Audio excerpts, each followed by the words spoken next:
اليوم راح نركب لكم التك العماني على هذا التك البري. الخطوة الأولى راح نختار المكان اللي نطعمه، فأي أجزاء ما نحتاجها نقصها نقلمها.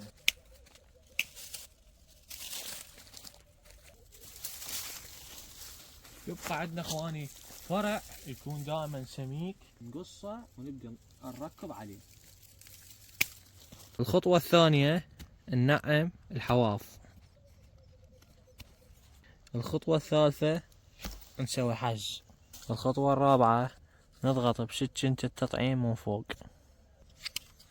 بعدها نجيب هاي الأداة، شوفوا صار عندنا فتحة بالقشر بالضبط نفس هاي. بعدها اخواني نبري القلم،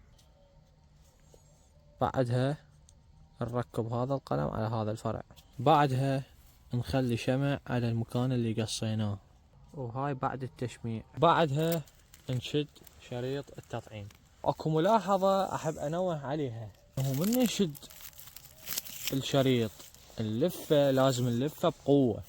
البعض يشوف هاي الفيديوهات اللي هي فقط على مود المشاهدة، يلفه لفتين فقط وبرهاوة، وهذا الشيء مو صحيح لان ما راح يسوي التحام. لازم تلفوه لفات متعددة وبقوة.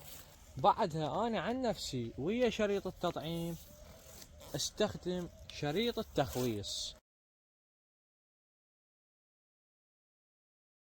نخلي نايلون فوق التطعيم والتركيب حتى يحتفظ بالرطوبة. بعدها نجيب ظرف نكتب عليه تاريخ التطعيم، ونغلف التطعيم او التركيب بهذا الظرف حتى نحجب عنه الضوء ونزيد من فرصة نجاح التطعيم. انتظروني باليوميات الجاية، راح اشوفكم نشاطات جديدة. لا تنسون تسوون متابعة وتخلون لايك على هذا الفيديو حتى يصعد، وتحياتي لكم جميعا، اخوكم علي الشيباني.